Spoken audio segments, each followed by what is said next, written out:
Agradece muito a presença do Bruno Moreschi, do Lucas Barbosa, obrigado.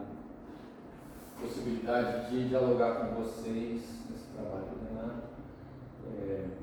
Vou passar a palavra para você, Renato. Você faz uma apresentação de até 30 minutos, o ideal é 20. Afinal, nunca leu o seu trabalho, então, mas para você destacar alguns pontos. Né? Sim. Bom, primeiro eu faço das palavras do Luiz que as minhas, né? Eu agradeço muito que vocês tenham aceitado fazer parte dessa banca.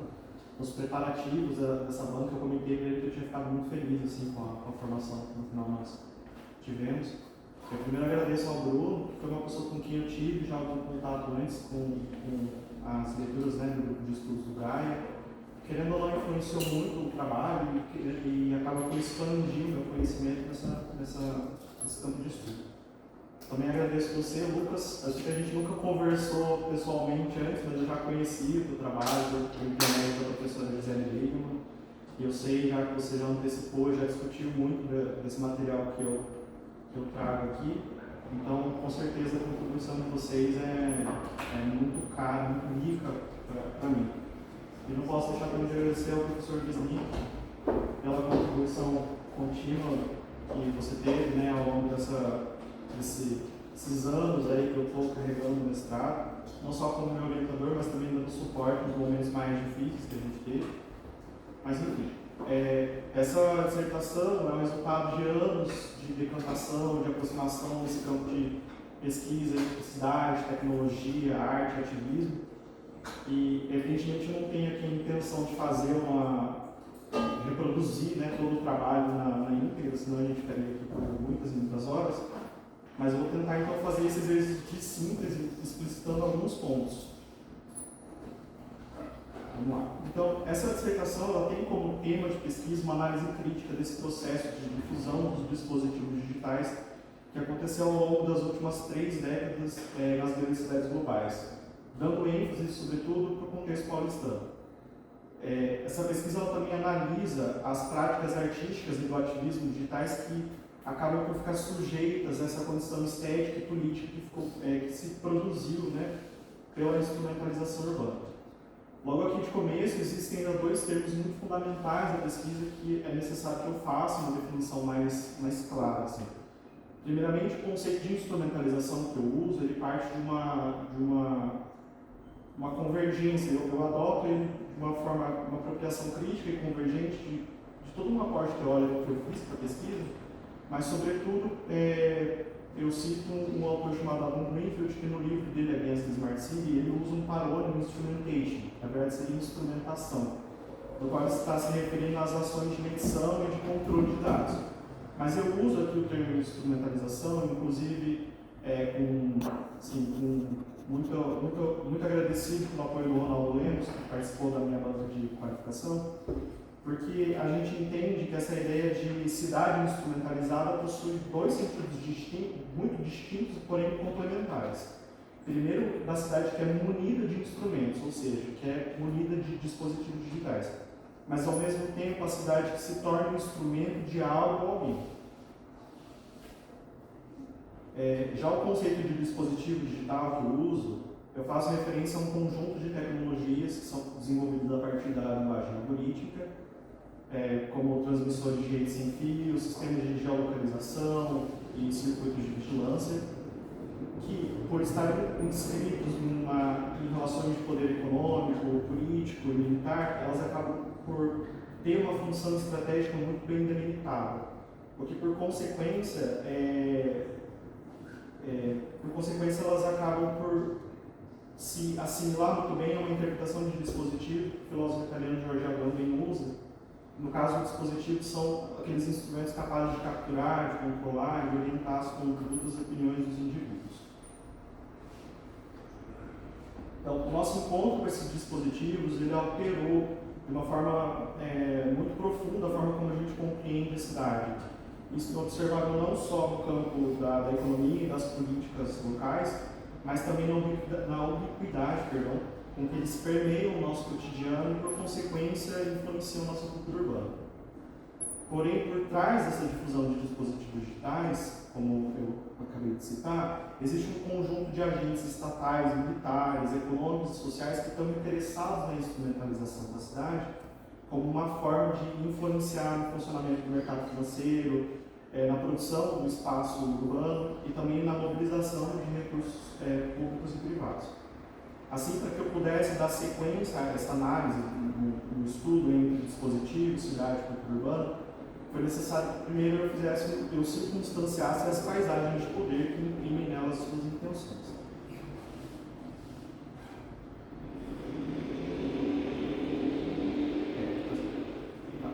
Eu parto, principalmente, da leitura da Hermínia Maricato, no livro da Cidade de Pensamento Único, quando ela vai falar que essa difusão dos dispositivos digitais está intimamente relacionada com a transformação dos padrões de urbanização dos países centrais do mundo capitalista, sobretudo a partir da década de 1990, quando elas começam a adotar uma matriz econômica neoliberal que é oriunda da financiarização e da globalização da economia.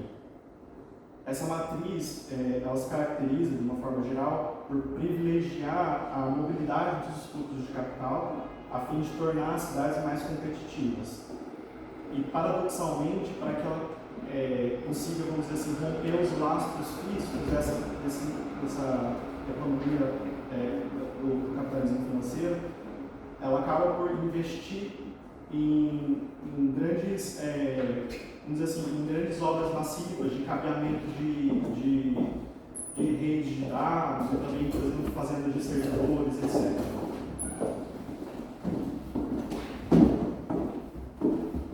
Mas, principalmente, essas cidades globais, elas se opõem a uma ideia de Estado conforme unidade espacial, para, na verdade, priorizar uma ideia de rede arquipélago, né, desses enclaves globalizados, que, ao mesmo tempo que monopolizam esses centros de decisão, né, globais, a nível político e econômico, ao mesmo tempo mantém uma relação autárquica com o restante do território nacional.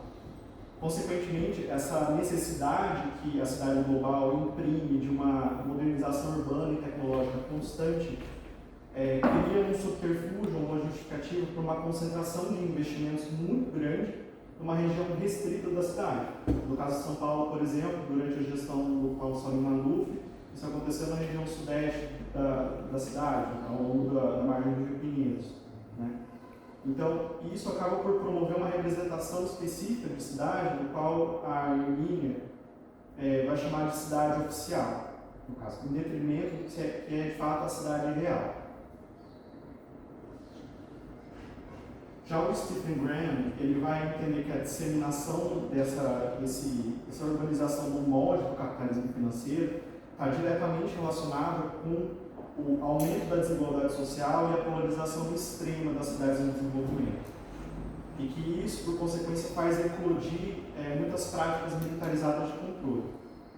Assim, essa cidade global, que ao mesmo tempo quer ser tão permeável, né, à circulação transnacional de capital, ela é ao mesmo tempo um enclave que está cercado de uma cidade miserável, com pouco investimento.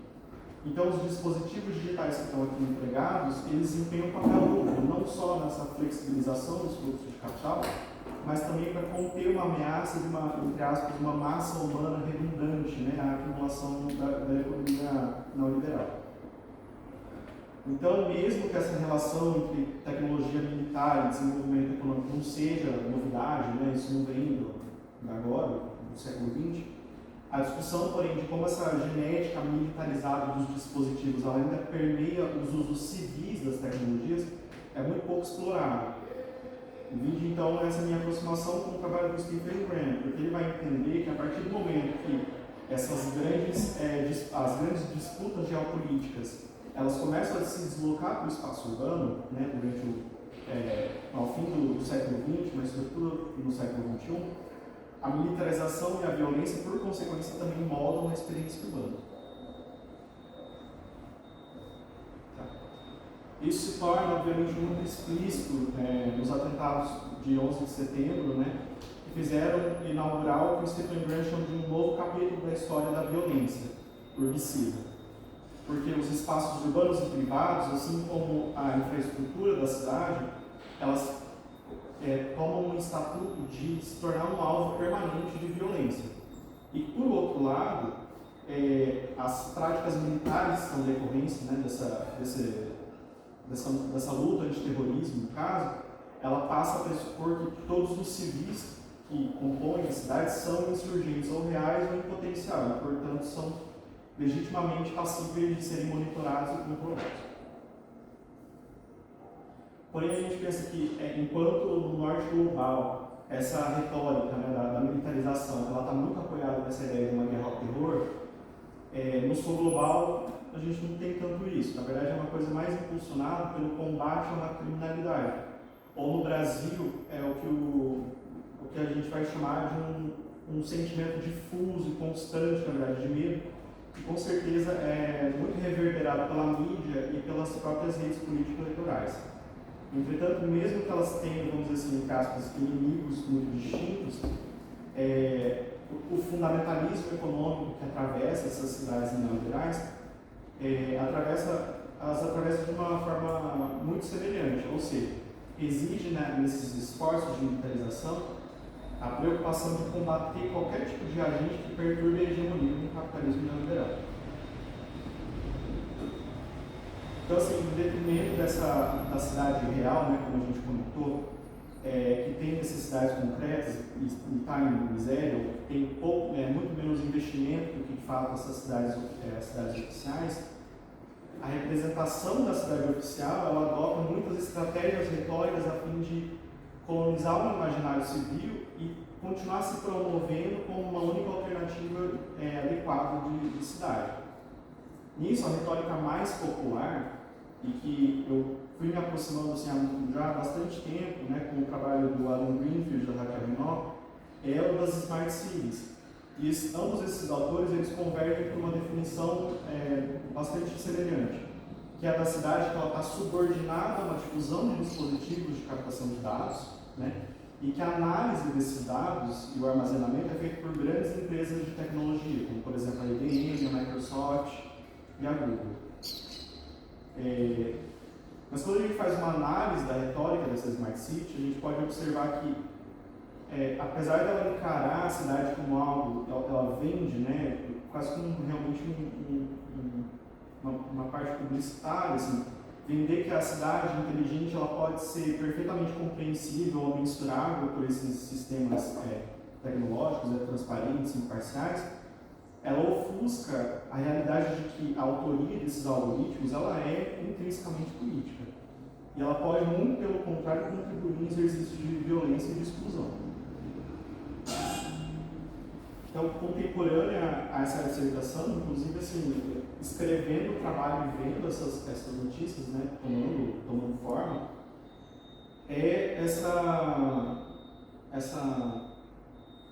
é o desenvolvimento, na verdade, da plataforma Smart Sampa, que a gente teve ano passado já uma série de polêmicas assim, envolvendo o pregão de contratação disso, né? Porque ela é uma iniciativa da Secretaria Municipal de Segurança Pública e ela prevê a modernização e ampliação do sistema de monitoramento da cidade de São Paulo, atrelado a um uso de analíticos. E ela se vende na justificativa de, entre aspas, agregar um conceito de cidade inteligente. Porém, o motivo da polêmica, né, de quando a gente tem uma observação mais detalhada do que são esses analíticos, a gente percebe que existe um caráter muito violento, racista e aporofóbico, né, nessa plataforma. Porque entre muitos requisitos, né, que eles colocam como mínimos para a contratação de serviço, eles colocam também para que seja possível o rastreamento de pessoas suspeitas, eles exigem com muita ênfase assim, a categorização por raça, e eles também determinam uma necessidade de que os analíticos consigam prever e detectar, entre aspas, comportamento de vadiagem. E a vadiagem vamos dizer assim, é um crime que está transplantado no Código Penal de 1889, contemporâneo à escravidão, que é tipificada essa entrega habitual ao ócio não produtivo, mas muito obviamente mirando em quem não tinha trabalho, ou os escravos que estavam, vamos dizer assim, recém-libertados.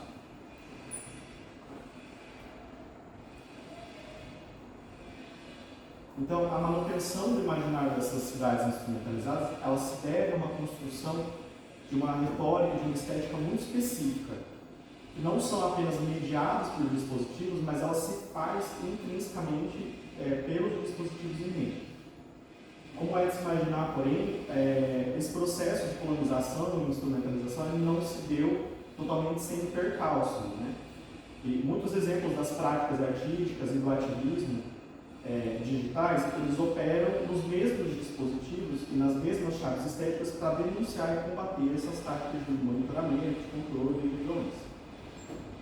Assim, novamente, para que a gente possa compreender essas disputas, antes é necessário mapear qual é a condição estética que incide nas cidades reais, para além do que, de fato, a Smart City ou o urbanismo militarizado do Stephen Grant se vende, né, essa imagem. A gente precisa entender qual é essa condição estética, vamos dizer assim, do pós-instrumentalização.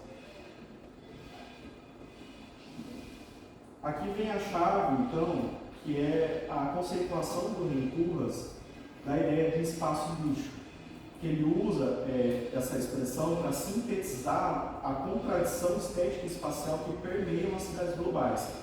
Isso porque ele defende que, vamos dizer, na passagem desse processo de modernização, que tenta vender uma ideia de avanço, de progresso, acaba acontecendo, na verdade, vamos dizer assim, o lixo ou a deconstrução que, de fato, passa para a cidade real. Ele defende que os agentes políticos e econômicos responsáveis pela instrumentalização urbana, muito cientes dessa estratificação, né, entre cidade oficial e cidade real precarizada, ela incute na cidade real várias estratégias para conseguir camuflar esses efeitos problemáticos. Então, o espaço lixo e por consequência, essa sua condição estética, ela é intencional e ela é política, porque ela caminha em paralelo às retóricas das Smart Cities. Então, ela se equipa de uma série de infraestruturas de consumo, de prazer, como shoppings, apartamentos de luxo, e ao mesmo tempo abstrai os mecanismos de operação desses dispositivos a fim de dissipar o agenciamento crítico dos cidadãos. Então, ao mesmo tempo que concorre, né, vamos dizer assim, é uma estética cáustica, né, um sistema muito cáustico de imagens.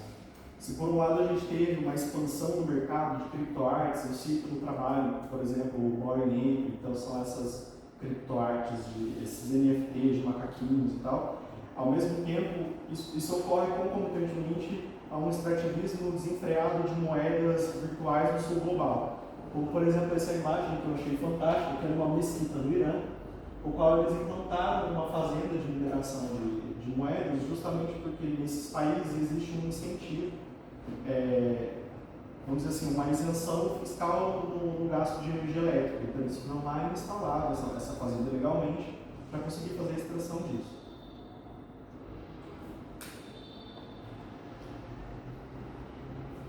Bom, aí entra também uma outra camada assim, que foi se sobrepondo ao trabalho que eu achei muito interessante, obviamente, porque diz respeito a essa discussão sobre os paradigmas estéticos, né, das cidades instrumentalizadas, porque elas acabam ganhando novos contornos ainda durante a pandemia global do coronavírus.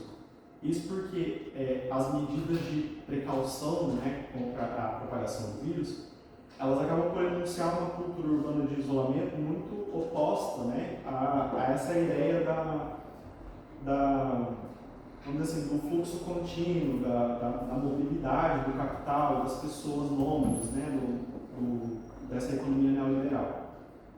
Mas em seu lugar, então, ela traz o Covid acabou trazendo uma pauta de uma forma de vigilância biopolítica, muito militarizada, né?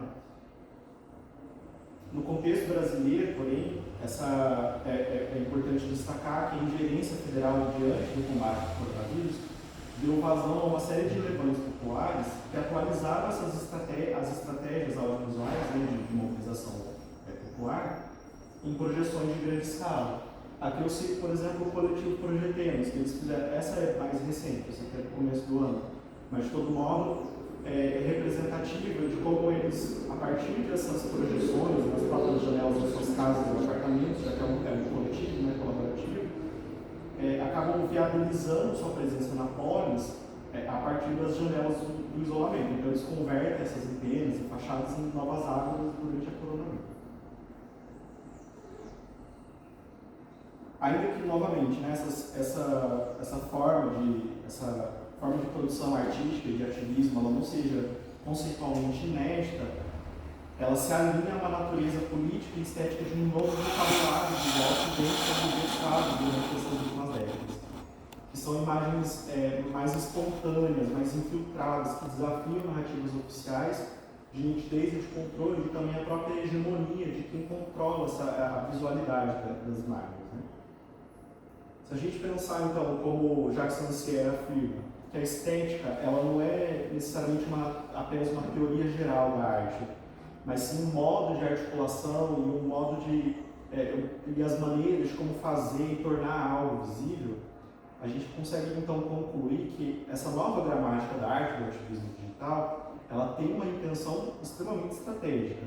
Ela tensiona uma paisagem urbana que, como a gente vê nesses exemplos, é muito ambivalente, no qual coexistem regimes de visibilidade, invisibilidade, eficiência e precariedade.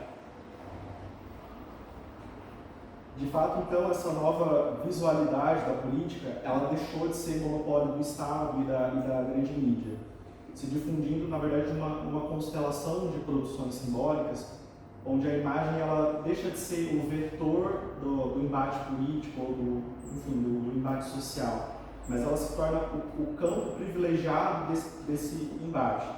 Ou seja, é nela e não a partir dela que esse embate se projeta e se mistura, constituindo-se um novo território de disputa. Isso fica muito evidente no caso brasileiro a partir do ano de 2013, né, nas jornadas de junho, as manifestações de junho, que culminaram com o impeachment da presidente Dilma Rousseff, onde os manifestantes, tendo em mente essa necessidade de, vamos dizer assim, de fazer uma infiltração nas narrativas da mídia hegemônica, eles buscavam formas de tentar aparecer, vamos dizer assim, nos recortes das câmeras que a Rede Globo fazia, por exemplo, de forma a tentar sustentar e mostrar que a narrativa deles era muito forte. Mas mais do que isso, ela foi essencial nessa ascensão política da extrema-direita global, porque a apropriação que eles fizeram de uma estética, desse circuito de comunicação, dialoga perfeitamente com o consumo rápido das imagens e da economia do compartilhamento que a gente vive hoje em dia.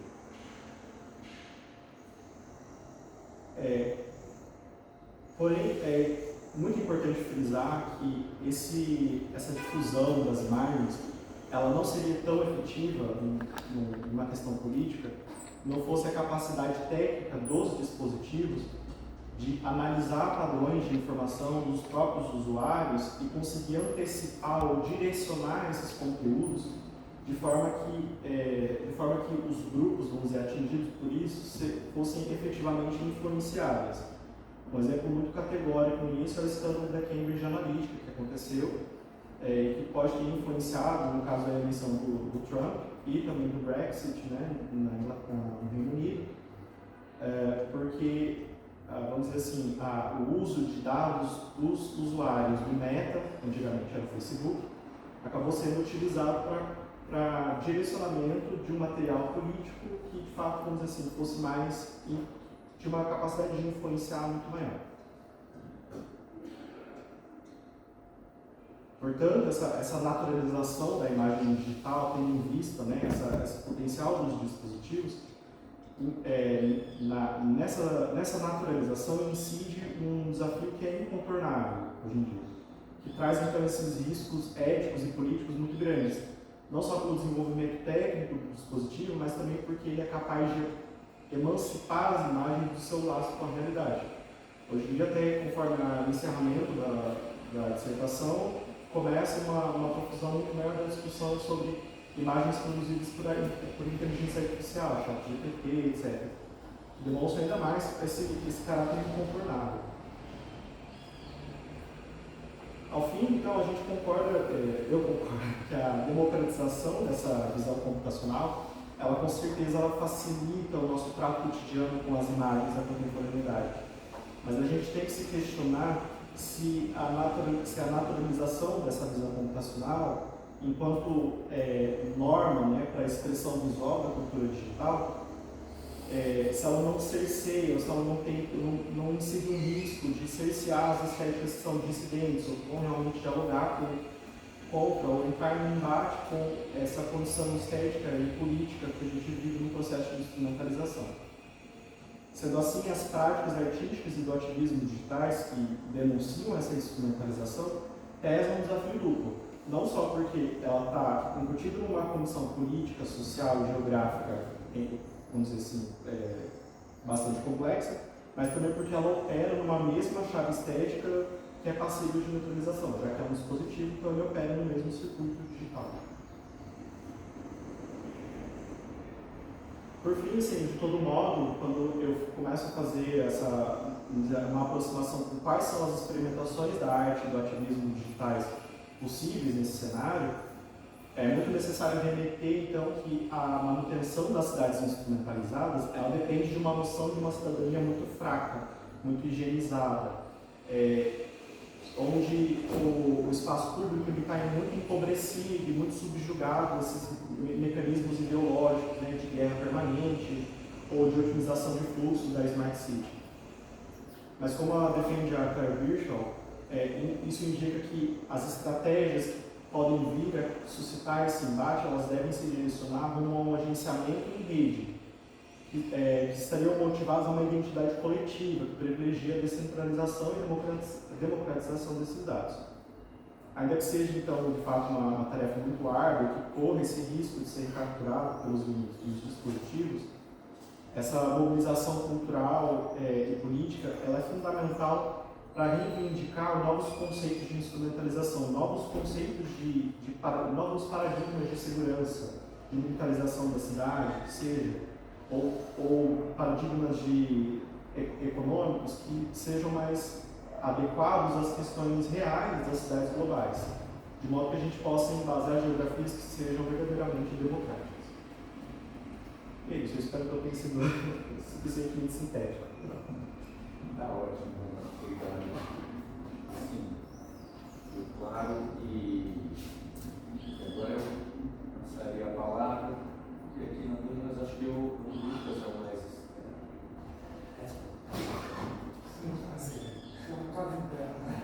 Mais interno. Então, por favor, Lucas, vamos falar com você. Muito obrigado.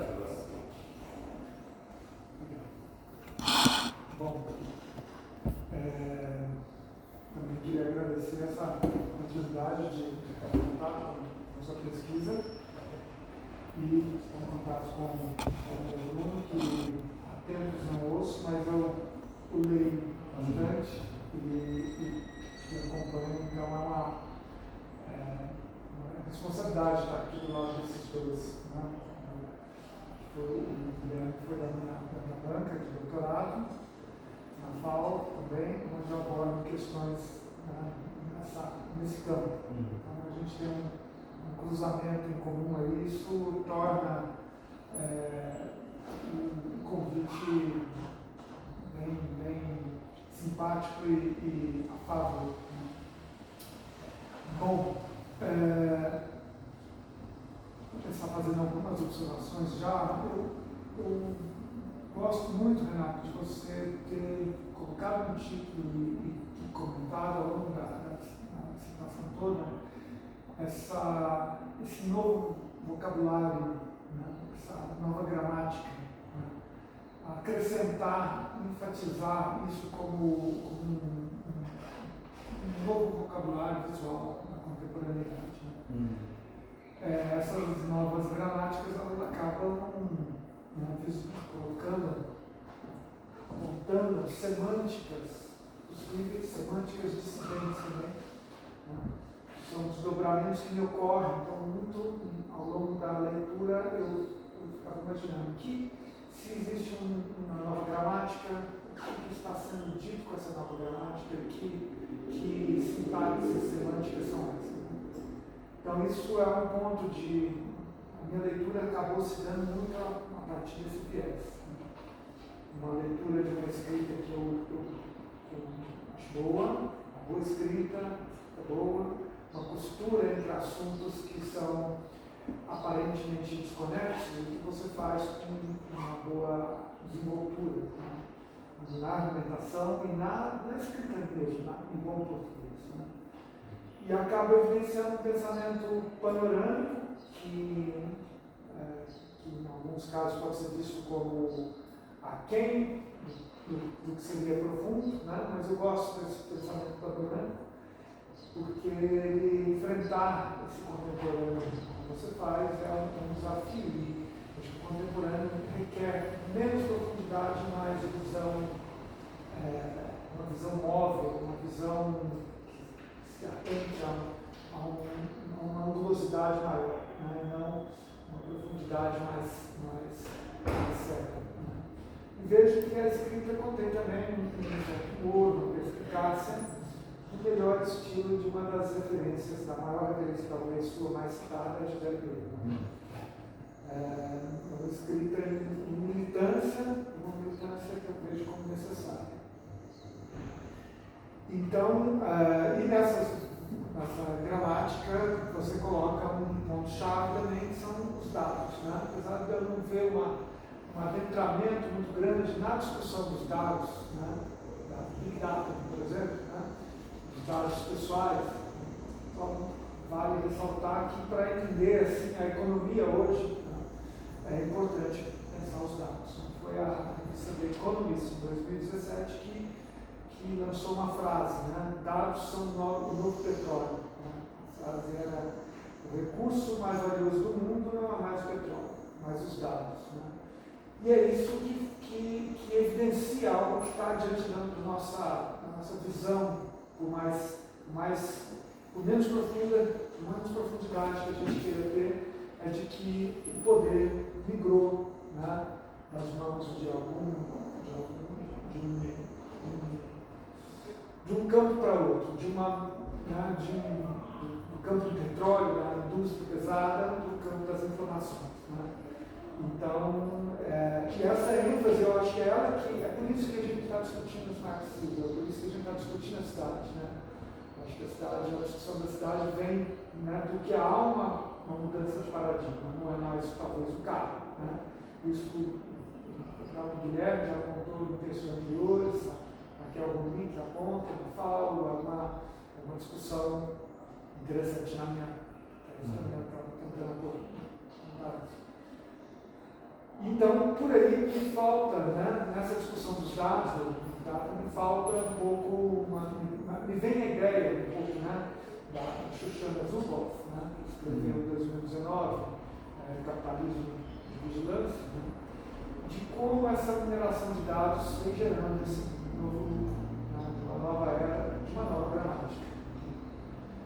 Então, primeira uma crítica, mas uma sensação assim na leitura, é de que falta um pouco de Shoshana, assim como falta um pouco de André Lemos, um pouco de Mark Shepard, que pode ser de Adam Greenfield, mas que explora mais o campo da arte, né?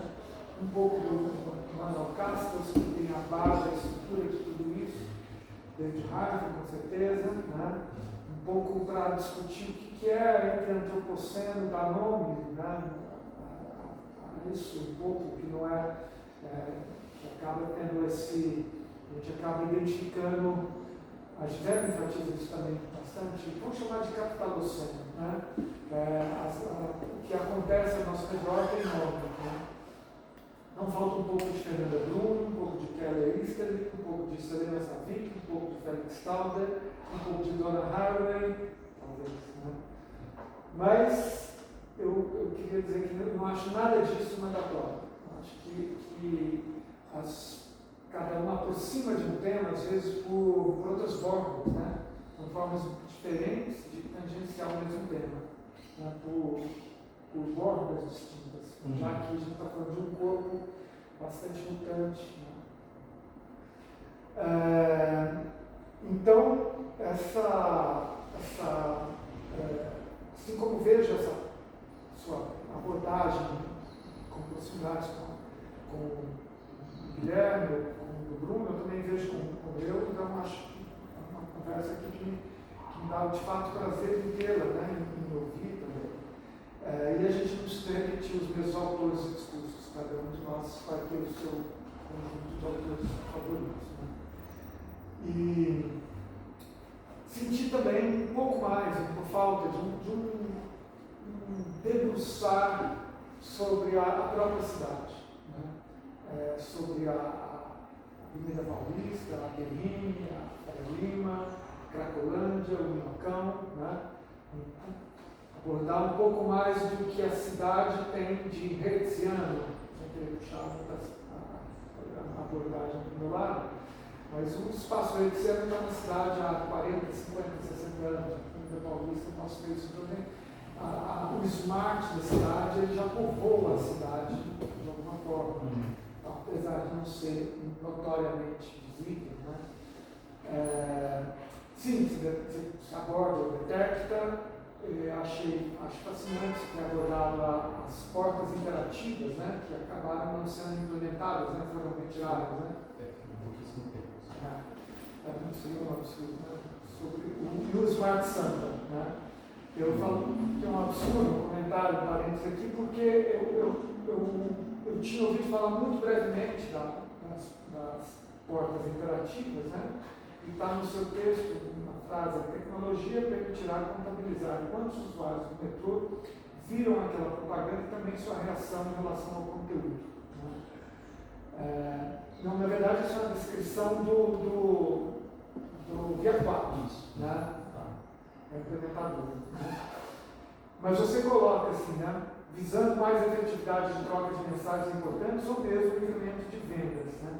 E essa ideia do incremento de vendas, a gente sabe que é isso que importa. Todo discurso que venha, né, falando de mensagens importantes para a população é uma casca, uma balela. Né? Então, o que impulsiona de fato é esse incremento de vendas. Né?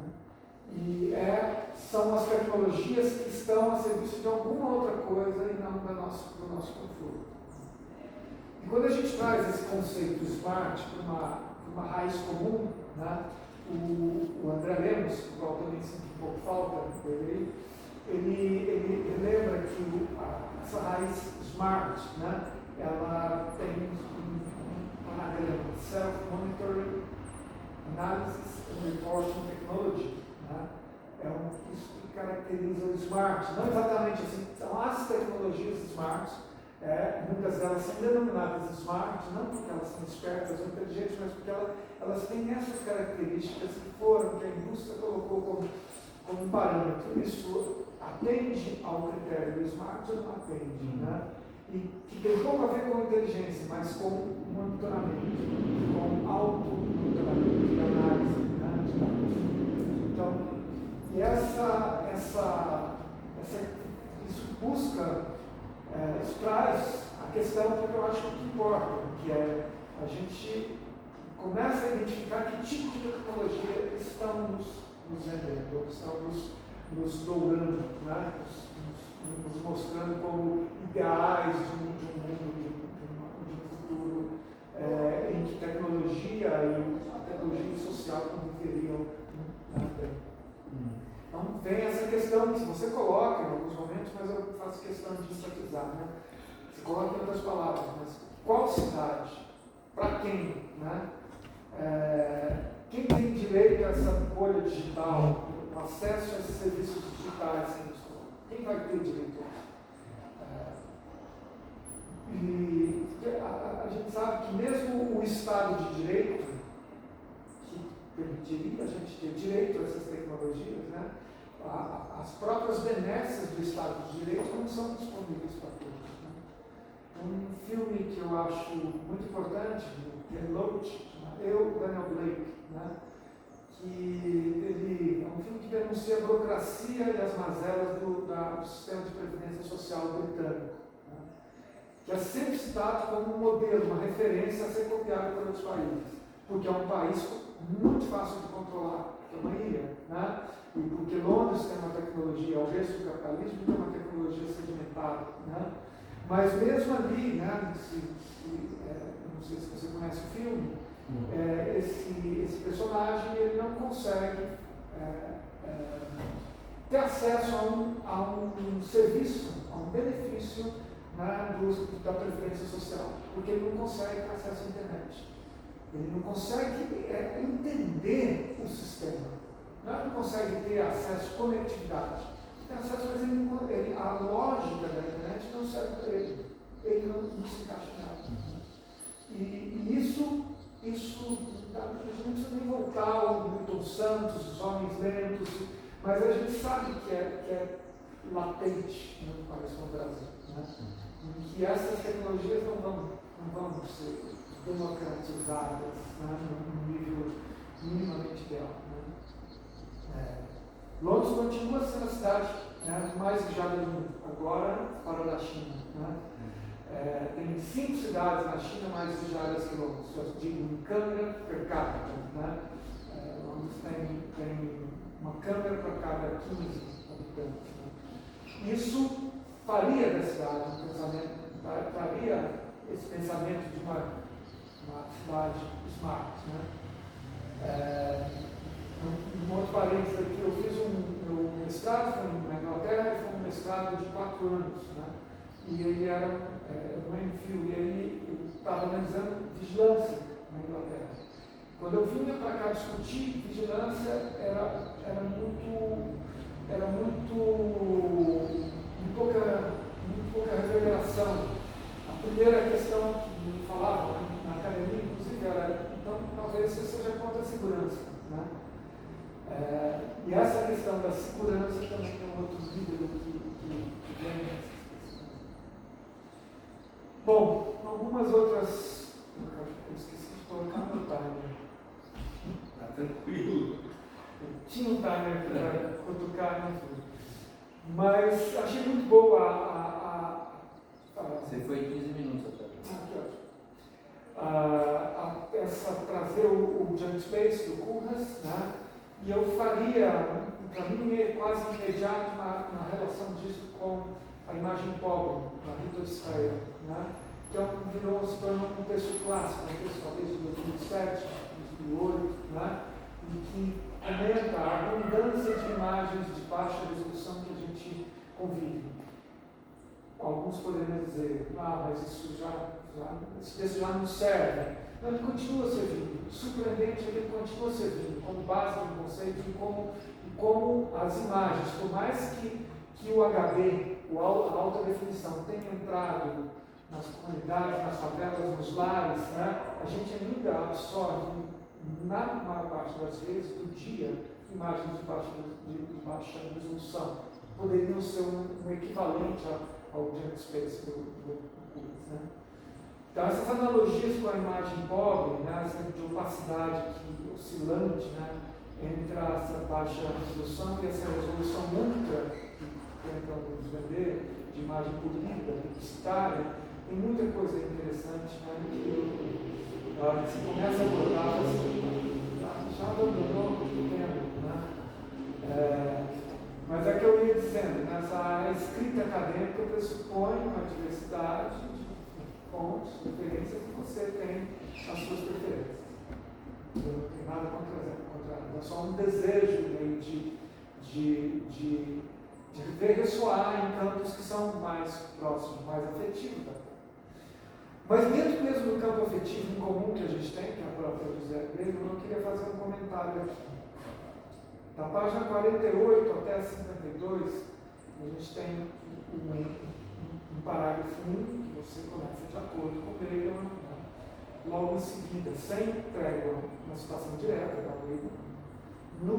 Logo depois da citação direta, no parágrafo seguinte, quando ela fala do mercado de Hankou, em Wuhan, na China, né? Isso está em todos os jornais, né? Tem toda a imprensa, Wuhan, né? No quarto parágrafo seguinte, né? Corpos sobre a lógica globalizante. Ok, isso é um pensamento bem dela, né? Mais tarde dele. Depois vem uma citação direta dela, bastante longa, e depois com uma trégua de só 2 parágrafos, um do Jornal Nacional e outro de 3 autores aqui, Bradshaw, Buckley e Blanc. Você segue com mais 7 parágrafos, em que todos os parágrafos são assinados por ela. Né? Assinados é um termo, uma pequena maldadezinha, não é assinado. Eles estão devidamente parafraseados, não é disso que se trata. Né? Mas são muitas páginas, são muitos parágrafos em que você só se apoia uma autora. Né? Que finaliza por ela, que está, seja pela citação direta. Então, o que eu quero dizer é que nem todos esses parágrafos você está, é um raciocínio dela, um raciocínio que você deve a ela. Ela está narrando coisas, ela está descrevendo o mundo, ela está comentando coisas, algo que você também poderia comentar, ou que você poderia comentar a partir da imprensa, a partir da informação comum, né? Mas isso torna talvez essa fidelização, né? Torna isso, a sua escrita um pouco dependente, pendurada no pensamento dela. Né? Porque até mesmo a descrição da pandemia podia variar em algumas diferenças. E a ABNT, em algum momento, ela serve para isso, para acusar, para evidenciar isso. Né? Porque você bate o olho e vê isso. Se tivesse alguém chato aqui, poderia te. Né? Porque a necessidade de citar e a honestidade de citar, pressupomos isso ainda, mesmo com o chat GPT, né? Em evidência, a ABNT, a norma ABNT acaba reforçando isso. Né?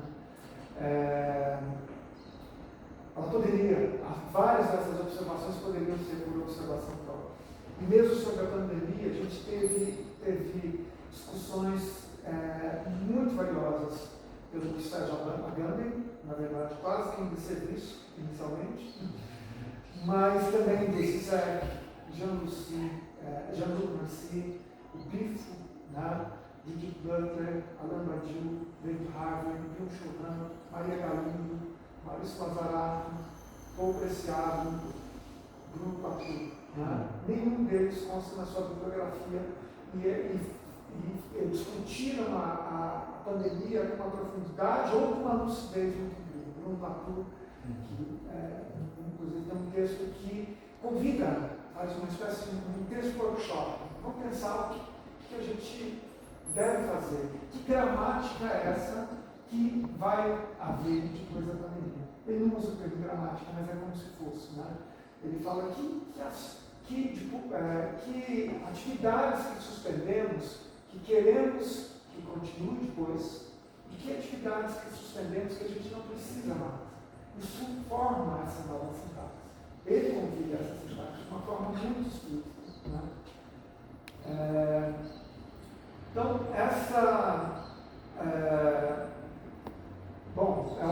está toda uma. Eu sei que ao citar a Gisele, você está se apoiando num discurso, né?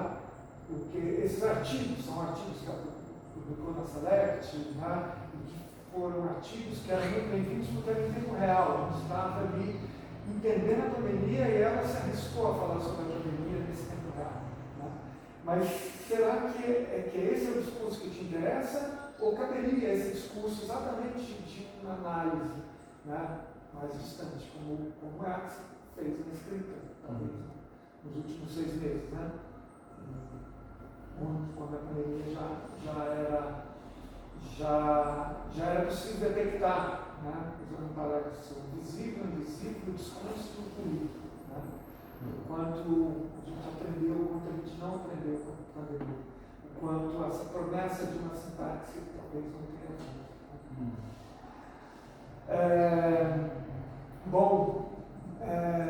Gosto muito de uma citação da Ana Bentes, sujeito político, multidão, porque prevê a ideia de um comum.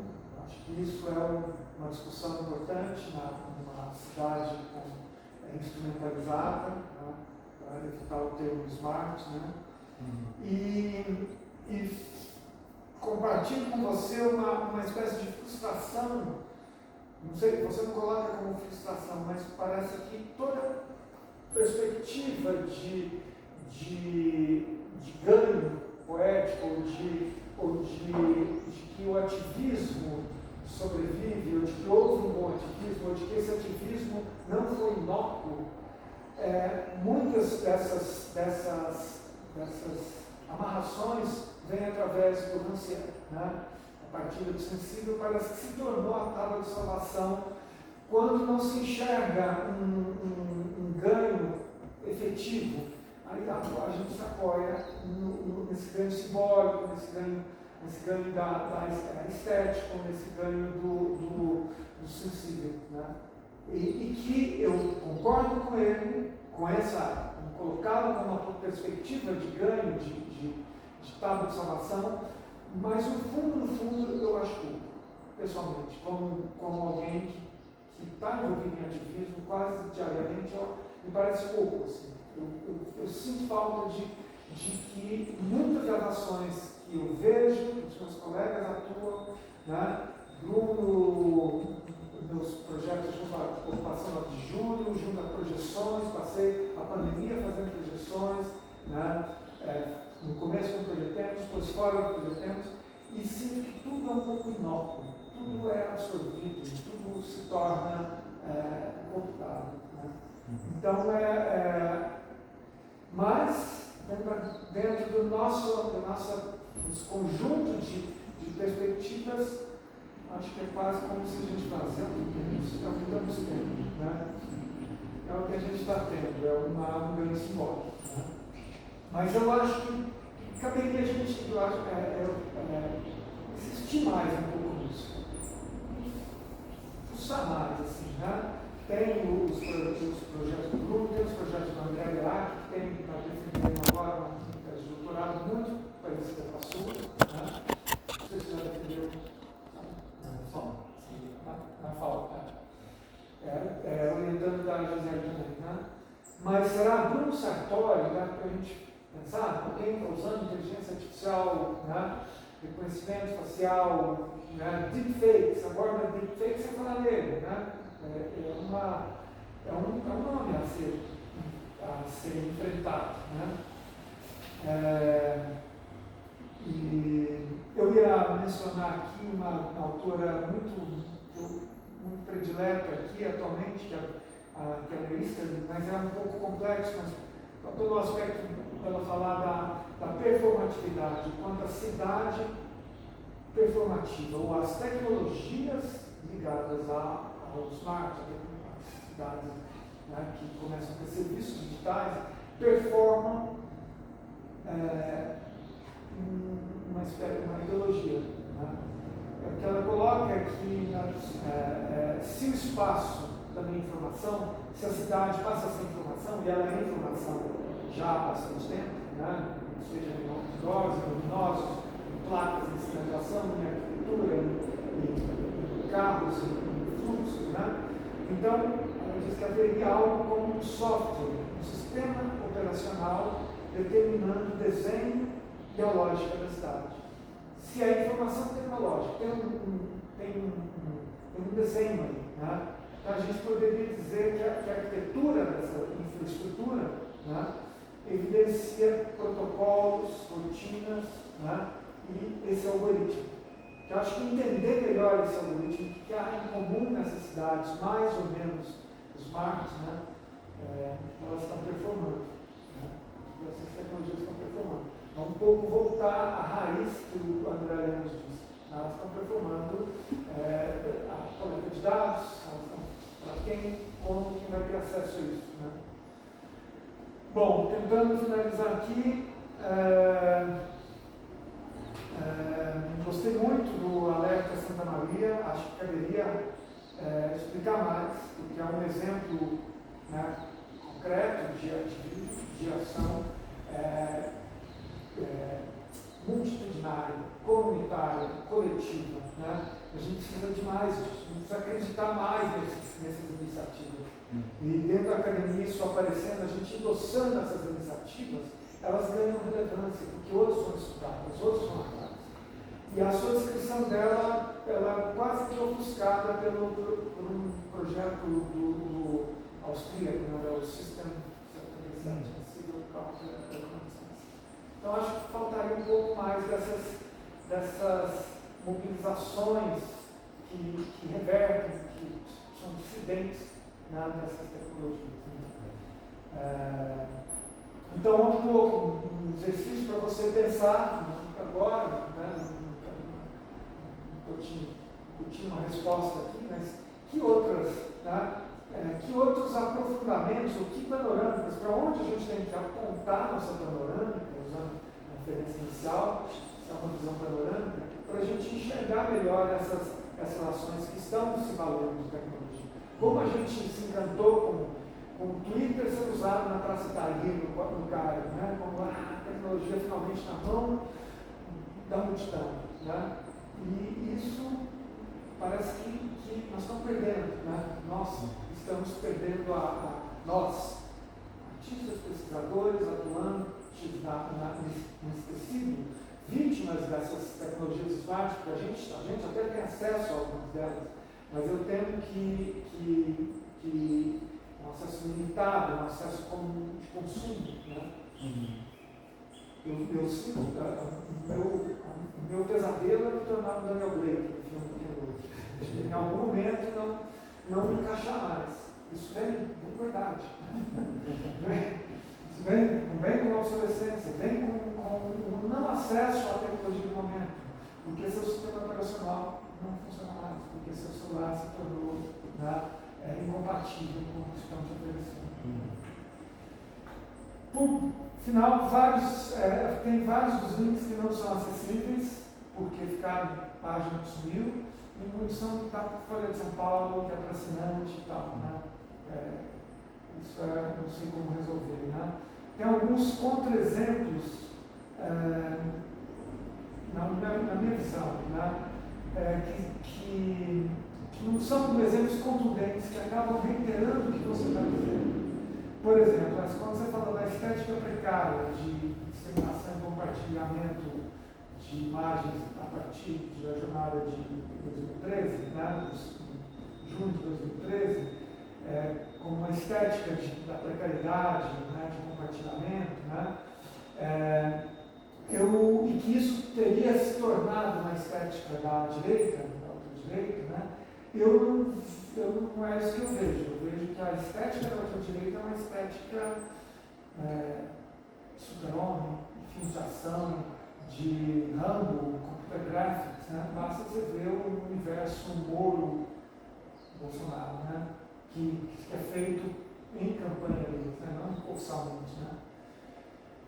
Pike, Good Morning, Mr. Orwell, né? Para mim, minha formação é toda informada por Pike pela travessia da indústria cultural, da cultura de massas para a cultura das mídias. Né? Eu sou vítima disso, de alguma forma. Né? Comecei a estudar comunicação quando ainda podia se falar comunicação de massa existe, é clara, e não existia nem TV a cabo. Né? TV a cabo era uma promessa. A gente tinha 4 canais. Né? Então, esses trabalhos do Pike, para mim, são uma clara referência ao discurso de aldeia global, Marshall McLuhan, de uma teoria da comunicação que apontava uma nova perspectiva, mas que não conhecia ainda a cultura das mídias. que não conhecia o digital, que não conhecia essa explosão que veio depois, né? Não conhecia essa capitalização dos meios, né? E a customização do consumo. Então, essa, para mim, eu não vejo como um exemplo que corrobora no seu pensamento, porque ele me aponta uma outra coisa. No mais, acho que às vezes o discurso vai e tem muitas idas e vindas no tempo, nas tecnologias e um pouco nas argumentações. Mas também acho que isso é uma questão de estilo e tá aí. E por fim, não tome a referência de Gisele como uma crítica ao pensamento dela ou à sua leitura dela, né? Ela é um farol, ela é uma referência para todos nós, ela é uma enciclopédia, né? Mas eu teria tido um maior cuidado em usar tantos trechos parafraseados. Volto a dizer, estão devidamente parafraseados. E é isso. Tem algumas questões muito excelentes, né? No final, as inteligências artificiais generativas, cujo ecossistema caótico de informação e, sobretudo, de desinformação, produziu efeitos tangíveis na política, nas eleições e na cultura urbana. É isso. Como lidar com isso a partir dessa constatação que você mesmo faz, né? E eu acho que o desafio é fazer convergir as tecnologias ditas smarts, né? Que são aplicáveis adaptativamente a cada cidade, tecnologia né, do bairro no cérebro de São Paulo, faço isso não, que discussão da adaptação, com a inteligência da cultura de cada cidade. Né? Pensar na cultura como inteligência, cultura intrínseca, cultura que pulsa, né? Como que pode haver essa... Não é simplesmente não queremos as tecnologias, mas como pode haver? Obrigado, desculpa me seguir. Igual eu fiz. Obrigado a você, Lucas. Ótimo. Renato, palavra para você, com suas respostas. Não cobro muitas respostas, né? Não, eu sei com qual. Primeiro, assim, quando você faz essa leitura, né, do estudo de um tema tão contemporâneo e você faz essa alusão a uma ideia de tomar uma perspectiva panorâmica disso, eu concordo muito. De fato, assim, trabalhar com um tema tão contemporâneo, que enquanto eu estava escrevendo, começam a surgir novas dinâmicas, novas problemáticas, meu trabalho foi atravessado pela pandemia, depois quando eu estava terminando já existiu a questão do ChatGPT, por exemplo, do Smart Sample, que seja. Então, eu acho que faz muito sentido. A menção de muitos autores que você comenta, Rito, Xoxana, Manuel Castells, eu, na verdade, fico extremamente animado de você falar isso, assim, porque é um repertório que, de fato, eu não consegui contemplar agora, mas que eu tenho muito interesse em continuar expandindo isso, possivelmente no doutorado, mas que eu vejo, sim, como essenciais para a construção desse panorama, para a gente conseguir entender esse objeto em transformação constante, né, já que a gente está pesquisando agora, a partir dessas várias narrativas ou várias interpretações. Sobre o que você comentou das manifestações de 2013, eu tenho que confirmar, eu não quis necessariamente dizer que elas estavam se utilizando, que aquilo é uma representação de uma imagem precária, mas sim de uma imagem intrusiva. Na verdade, a discussão desse novo paradigma estético, né, uma condição atual pós-instrumentalização, ela está dialogando. Eu falo em outras questões, sim, sobre a imagem precária, mas eu falo muito sobre uma inclusão em um ambiente onde, até pouco tempo atrás, existia um monopólio dessa visualidade, ou dessas estéticas políticas. Assim. Pelo menos no meu entendimento, o que a Gisele comenta sobre o fato da imagem ser hoje em dia um território realmente de disputa, me parece algo muito novo e algo que vem em consequência dessa, vamos dizer assim, dessa dissolução de uma hegemonia ou de uma propriedade em cima da narrativa que eram constituídas dessas imagens. Mas, de todo modo, eu vou confirmar depois, porque sim, realmente não é o que eu queria dizer. Eu confesso que sim, eu também concordo que essa questão do ativismo, ela tem um ranço, assim, uma certa inocuidade, sobretudo também quando eu li, por exemplo, o Stephen Graham, ele vai falar sobre as práticas contra-geográficas, aquilo realmente parece que está tateando assim, uma interação, né, com esse paradigma estético que, como eu tentei explorar no terceiro capítulo, no terceiro e no segundo capítulo, está muito atravessado por um dispositivo que consegue suplantar, ele consegue se sobrepor, assim, essa tentativa de fazer um ativismo infiltrado, uma coisa meio de colagens, eu não sei, assim, realmente parece que ainda falta, sabe, nessas bibliografias, esse tipo de questão. Da dependência da Gisele, não sei, assim, eu assumo a culpa, eu não percebi isso, agora você falando, eu fico chocado, peço desculpa, né, de obviamente o que tem acontecido. Só posso dizer assim que ela foi, obviamente, uma grande referência nesse tipo de discussão, obviamente ali a queima-roupa, né, ao longo da pandemia, e que eu fui tentando utilizar, mas talvez aí não sei, uma humildade, eu fui citando, fui colocando de fato que aquilo vinha dos textos dela, como uma forma de, obviamente, não me comprometer de falar que eu estou tirando aquilo totalmente da minha cabeça. Assim, né? Ela realmente foi muito novo para mim.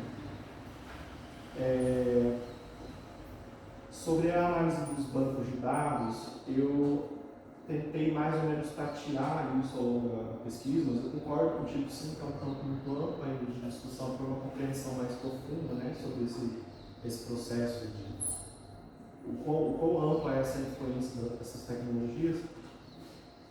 Mas eu tento falar mais quando eu estava explorando que os trabalhos de arte, de ativismo, eles muitas vezes são cooptados por dispositivos que conseguem ler ou que conseguem extrair informações disso, e que muitas vezes então o artista ou o ativista ele fica comprometido nessa tecnologia, ele está tentando, vamos dizer, tentando passar, sabe, tentando, né, se comunicar por ali, mas ao mesmo tempo a tecnologia ela não necessariamente está a serviço dele integralmente. Eu acho que sim, de fato tem muito espaço, muito chão assim, para cobrir nesse campo, mas quando eu falo, por exemplo, do trabalho do Lev Manovich, tateio, né, eu passo por cima, assim, eu acho que ele faz uma exploração muito bacana sobre essa estética dos bancos de dados, no Self-City, por exemplo. E sobre falar mais da cidade, eu acho que isso realmente foi um grande desafio, sabe? Porque eu tinha duas questões.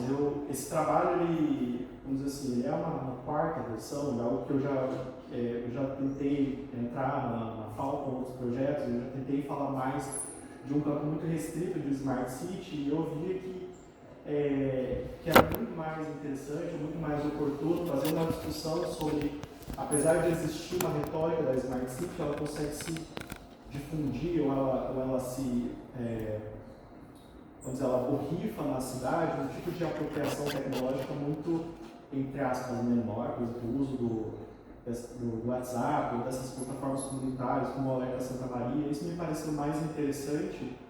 E daí sim eu tive dificuldade porque eu não queria focar necessariamente na Smart City. Então eu vou falar sobre a gestão, sabe, a gestão Maluf, na Berrini, sabe, vou focar nisso. Mas não, eu podia tentar realmente entender isso como uma retórica que influenciou um processo de difusão de tecnologia, e isso em si acaba por trazer um efeito maior, mais difuso, por assim dizer, desse tipo de uso de tecnologia.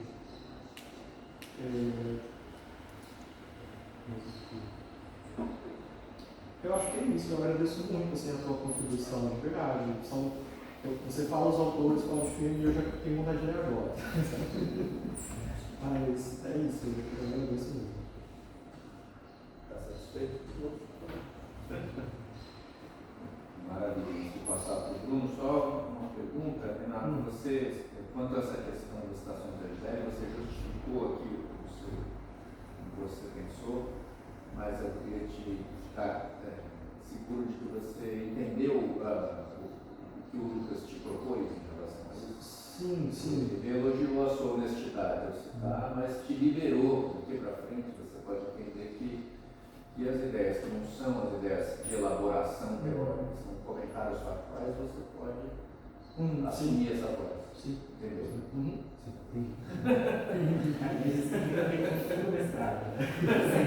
É como se assim, várias antenas, né? Meu Deus, o que eu fiz, mas eu entendi isso. Então, ótimo. Bruno, por favor, muito obrigado pela sua presença. Obrigado a vocês, obrigado pelo convite. É muito legal estar aqui, porque eu fiz meu pós-doc na FAO exatamente durante a pandemia, então eu não conheci ninguém, Então agora eu estou tendo uma oportunidade de minimizar um pouco isso. Dizer que eu estou muito honrado com essa banca. Muito bom falar depois do Lucas também, porque ele já me libera para falar várias coisas aqui, eu fui tirando aqui. Bom, vamos lá. Primeiro eu queria te dizer parabéns pela sua escrita. É um texto muito gostoso de ler. Você tem uma desenvoltura, acho que o próprio Lucas falou essa palavra, desenvoltura. Isso é muito bacana você ter isso. Também fico muito feliz do Gaia, do grupo de arte de educação, nosso grupo de leitura, por ele inspirado em você. Assim.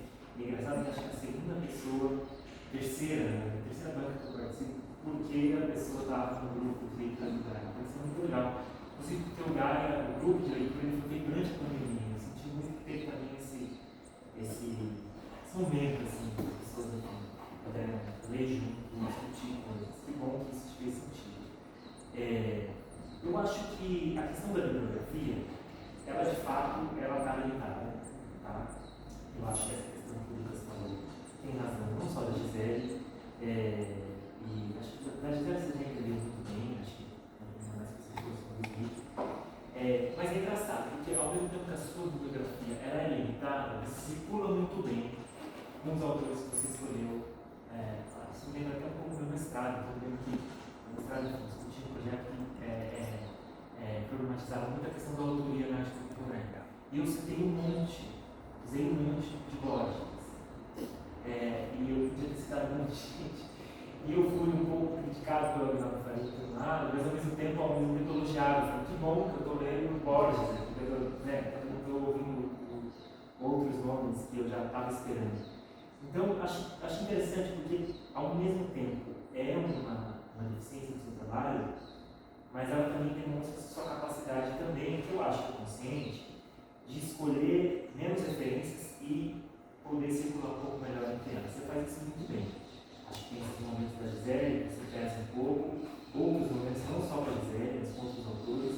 Mas eu acho que o mestrado é um pouco isso. Você tem a capacidade de você escolher alguns sujeitos, alguns atores do seu sistema ali, e basicamente o que a gente estava lendo aqui é se você consegue, enfim, orquestrar isso bem, você faz isso muito bem. Então foi muito gostoso ver seu doutorado, ver o seu mestrado. Enfim, falei doutorado aqui porque eu anotei, o doutorado, porque essa é a minha dúvida, se você iria querer fazer um doutorado por jeito, se você precisa deixar de responder, que bom, porque daí essa humildade é muito bacana no mestrado, pode deixar um pouquinho de lado do doutorado, vão ser 4 anos para fazer isso. O que mais? Eu acho que, bom, você já no início, você faz uma promessa, que eu acho que você cumpre parcialmente. Até você acha que logo aqui no início, você diz aqui que você vai analisar toda essa questão, mas você já coloca que especificamente você vai analisar o contexto paulistano. Eu acho que você faz isso, mas você não faz isso tão profundamente.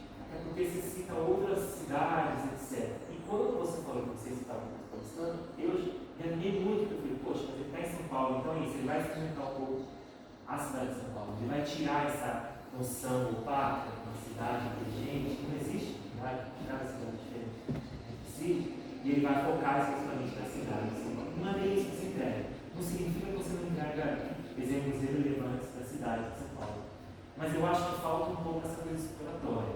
É claro que eu venho da arte, né? Eu defendo um pouco essa coisa da exploração mesmo, experimental mesmo, de vivenciar os locais. Não é uma obrigação sua esse trabalho teórico. Mas você promete isso um pouco. Você promete que você vai dar um pouco, você está no contexto paulistano. E você está mais ou menos. Depois eu vou falar de algumas questões em relação à especificidade do contexto paulistano nessa discussão de cidades inteligentes. Mas eu já destaco isso. Faltou você estar na cidade, faltou você circular na cidade de São Paulo. Então, está cheio, inclusive, para desmoronar toda essa noção e essa promessa de cidade inteligente. Mas já vou falar isso um pouquinho mais. Eu acho que tem alguns momentos que você poderia, mas eu acho que você vai fazer isso no doutorado muito bem. Você poderia, eu acho que o Lucas falou isso um pouco mais assim. Já que você tem essa capacidade boa de escrita, eu sinto falta às vezes de você contar a história mesmo, sabe? Contar uma história para mim, contar um pouco. É um pouco o exemplo do texto que eu frente, mas eu já vou usar. Um pouco essa coisa do Alerta Santa Marta. Acho que você, sabe assim, é um exemplo legal, você pode contar um pouco como é que funciona, sabe? Não só citar. Um exemplo bom, você não chega nem a ensaiar a fazer isso, mas você dá para fazer isso. Quando você fala, por exemplo, na página 15, a questão do cloud, a questão da nuvem, né, da nuvem computacional, tem um monte de história bacana para você contar sobre estratégias dessa noção de nuvem que são utilizadas até hoje. Assim. Eu acho legal você contar de uma maneira até como se você estivesse falando uma história. Por exemplo, essa é uma história que eu gosto muito. Essa noção de nuvem, o próprio conceito de nuvem, enfim, tem várias origens. Mas uma das supostas origens desse conceito de nuvem, usando esse contexto de dados e tal, ele vem de uma história de que nos anos 70, em Wall Street, um dos grandes executivos tinha que mostrar grandes organogramas com como funciona uma empresa, como funciona o sistema financeiro, eles colocavam num cantinho, numa nuvenzinha, algumas questões que eles falavam, isso aqui não é tão importante para a nossa discussão, então eu vou deixar aqui. Sabe essa noção de que está na nuvem, a gente só aceita de uma maneira meio passiva e vai, e segue o jogo. Eu acho que você pode muito, necessariamente, não vejo falta necessariamente dessa história, mas eu vejo um pouco, quase como eu querendo um passo 2, assim. Quer dizer, eu já saquei que você escreve bem, já saquei que você circula bem com as referências, então eu espero que você também, sabe, mais ainda, mais samba, entendeu? Mais assim, eu vou te contar uma história sobre esse conceito, eu vou te contar uma experiência da cidade, tem a ver também com você circular na cidade. Acho que dá para você fazer isso. Eu senti um pouco, você faz isso em alguns momentos, mas eu senti, talvez você poderia fazer um pouco melhor. Eu entendo que não é necessariamente a proposta do trabalho, mas eu acho que falta um pouco uma perspectiva histórica, assim, sabe, dessa discussão toda da cidade e da própria inteligência artificial. Enfim, qualquer tipo de discussão que envolve dados, que envolve inteligência artificial, visão computacional, como você falou, eu sempre conduzo essa necessidade da gente usar a perspectiva histórica para entender que esses processos, eles não são novos, sabe? Eles têm roupagens novas, eles são potencializados, eles têm, de fato, uma escala talvez nova, mas eles são práticas que existem há muito tempo, né? E eu acho que tem muitos autores que já estão falando isso, acho que um que eu poderia destacar, eu nem sei se você estava no grupo de leituras do Gaia, acho que a gente não discutiu esse livro, mas é um livro que chama The Cost of Connections, do Nick Goldberg, é muito legal. Eu não sei se é ele que cria esse termo, mas ele fala muito sobre esse colonialismo de dados. Como essa noção dessa coleta de dados tem muito a ver com os projetos coloniais que a gente, enfim, vivenciou, inclusive, aqui no Brasil. Né? Eu acho isso importante, porque senão você cai no truque da marxismo, entendeu? Como se fosse uma coisa, não, então é isso, é um conceito novo, tudo aqui. Eu acho que essa perspectiva histórica é muito importante. Mesmo na visão computacional, como você sabe, eu trabalho muito com inteligência artificial, ela tem antecedentes, perspectivas históricas, assim, dá para a gente fazer vários estudos. Por exemplo, a própria noção de reconhecimento facial e de visão computacional tenta analisar a imagem à distância, né, ou pelo menos de uma maneira descontextualizada. Todas essas práticas, elas vêm, sabe assim, do Tratado de Tordesilhas, que foi feito em Portugal, aquele que eu vi na Conferência de Berlim, onde dividiam o continente africano numa mesa lá na Alemanha, entendeu? Essa visão distanciada, essa visão que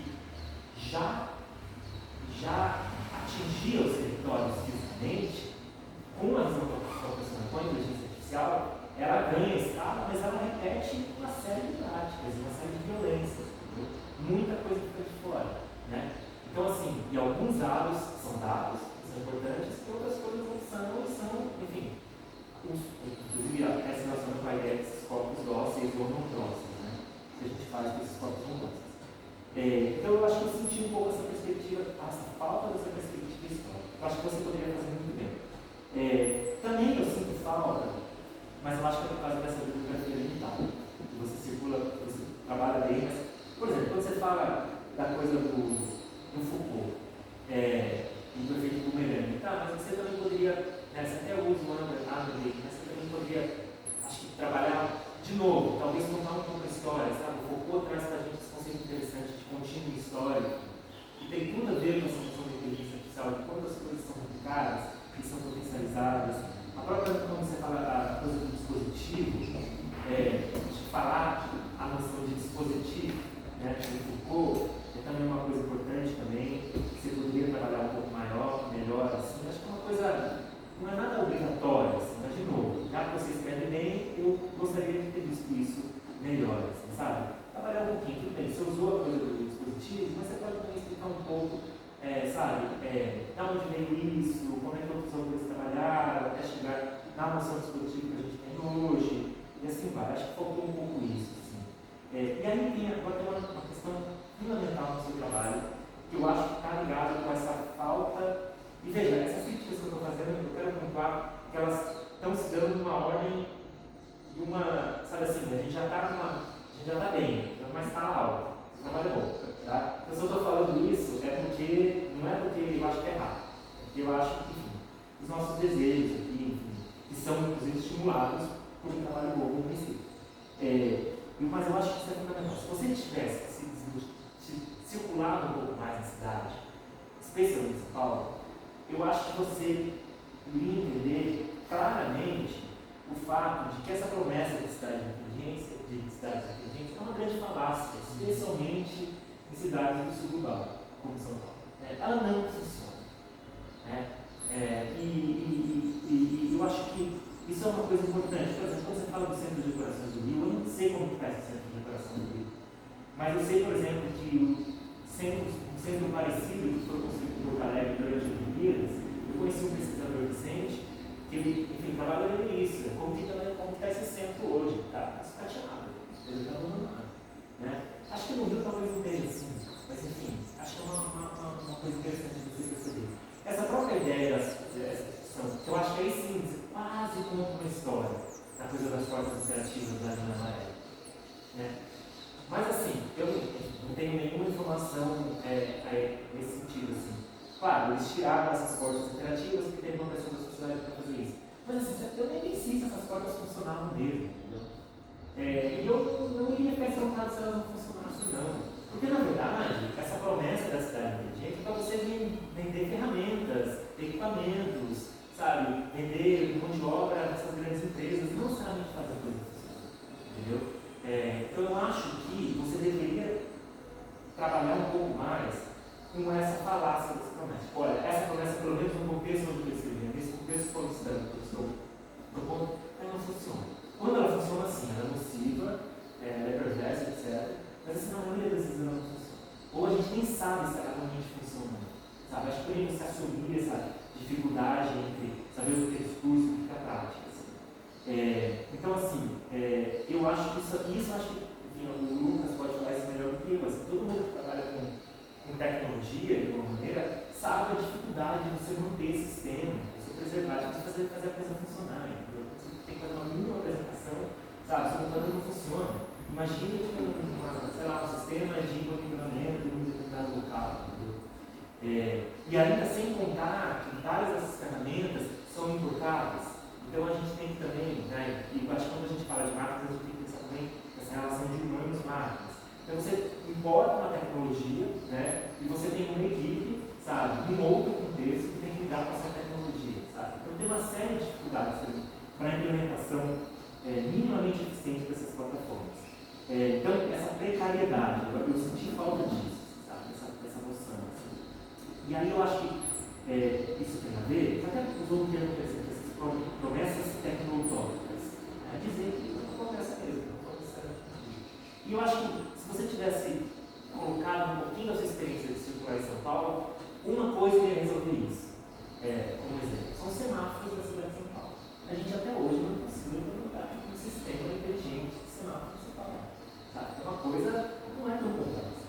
Entendeu? Então, se a gente nem conseguiu fazer isso, tem um semáforo perto na Maria Antônia. Eu sei porque eu faço terapia ali perto há mais de 15 anos. E é um semáforo absurdo, um estudo de caso para você. Exatamente isso que você acha que deveria colocar no semáforo. Acho que há 15 anos esse semáforo é muito rápido para quem quer atravessar e muito devagar para os carros que ficam ali. Então ele não serve nem para o motorista e nem para o pedestre. Porque muitas vezes a gente fala, não, essas tecnologias só pensam para a pessoa que está no carro e tal. Não, nem isso ela não entrega. Não significa que você está no carro, você vai fluir na cidade. Sabe? Então é um caso atípico que eu acho que realmente poderia, esse semáforo está ali há 15 anos. Há 15 anos as pessoas têm que correr para atravessar a rua e há 15 anos as pessoas ficam ali esperando esse semáforo abrir dentro do carro e não acontece, entendeu? Então eu acho que esses exemplos muito triviais mostram assim, sabe, o quanto de coisa a gente tem que evoluir para realmente pensar nessa implementação dessa tecnologia, sabe? É claro que a tecnologia de vigilância ou de qualquer tipo de tecnologia avançada não vai funcionar porque não tem um sistema nem de semáforo, entendeu? Então, qualquer chuvinha que acontece, tudo cai. Então, eu acho que essa precariedade é fundamental, porque você sai dessa estratégia, desse discurso da promessa. A outra coisa que eu queria falar, eu ia falar da imagem pobre, esse conceito da imagem pobre é super importante e eu acho que se relaciona bem com essa noção do espaço lixo, né?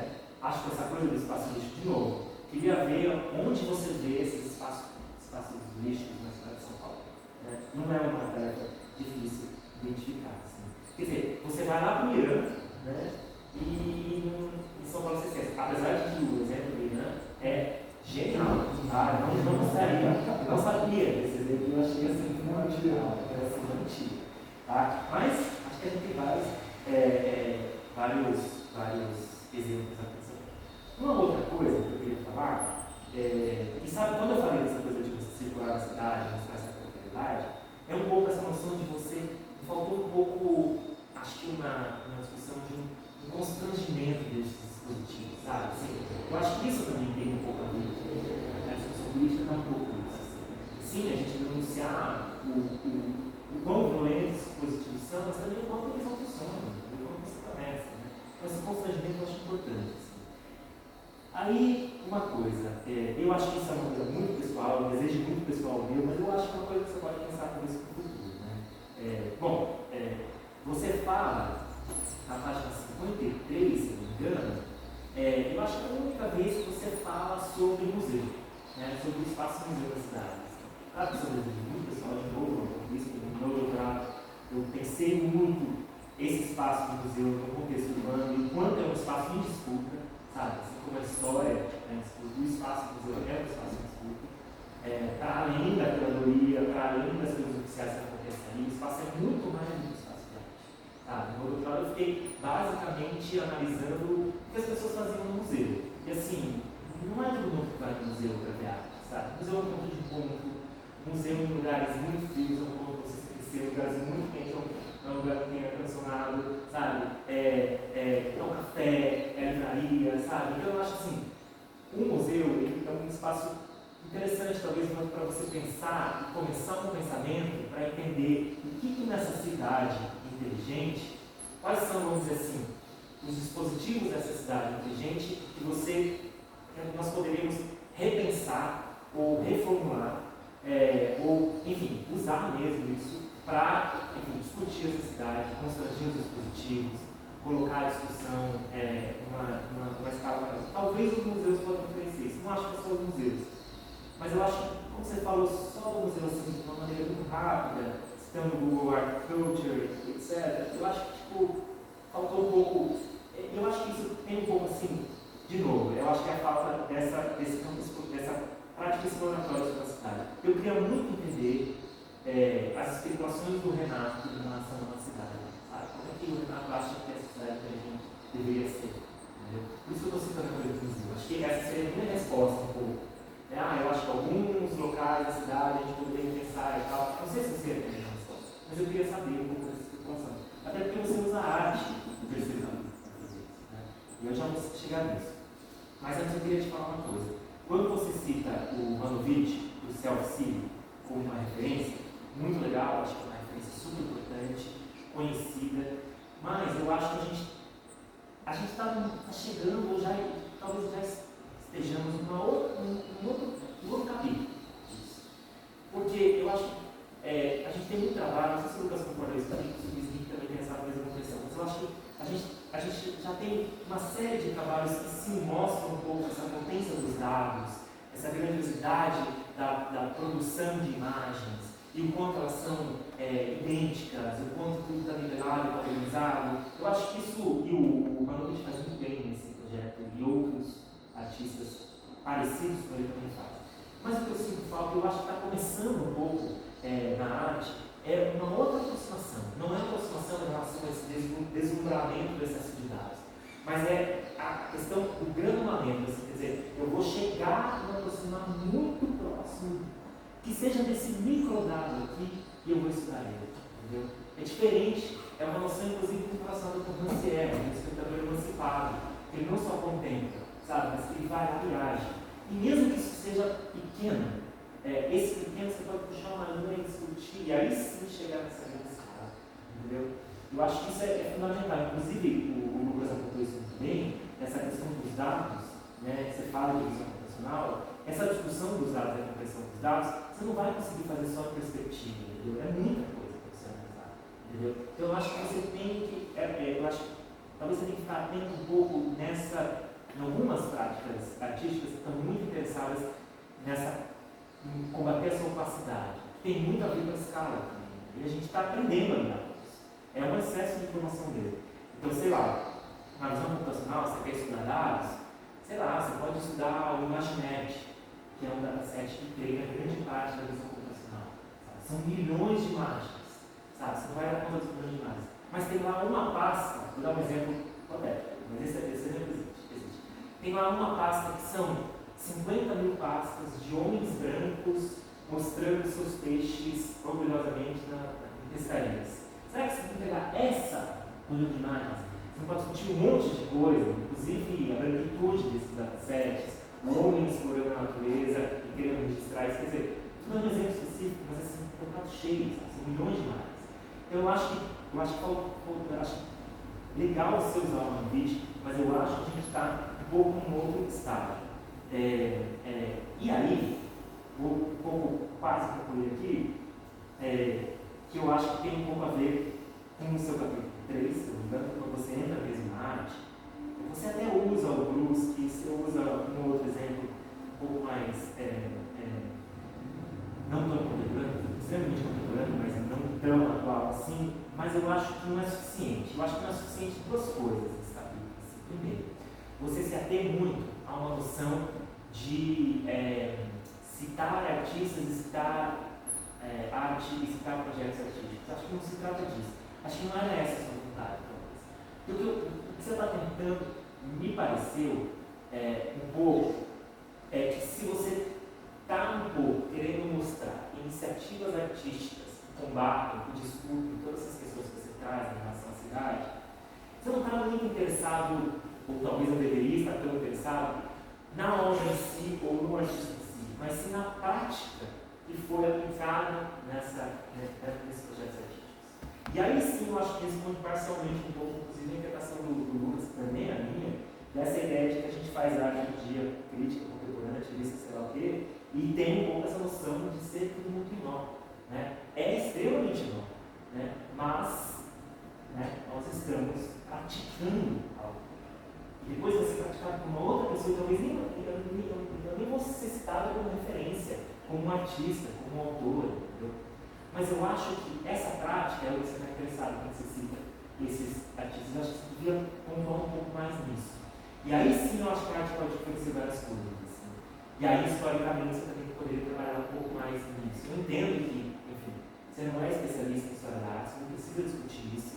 Mas, por exemplo, sei lá, a partir dos anos 60, dos anos 70, você tem uma leva imensa de artistas que começam a trabalhar uma própria noção de uma desmaterialização da arte. entendeu? De uma arte que não é mais um objeto. O que acontece com essa arte que não é mais um objeto? Ela consegue contaminar fluxos informacionais, sabe? É a arte postal ali que os alunos faziam no arquivo, sabe?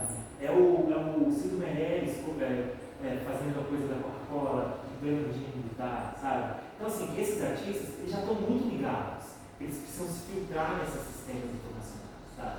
E a arte pode funcionar desde que ela seja pensada em função de prática, e não noção de objeto.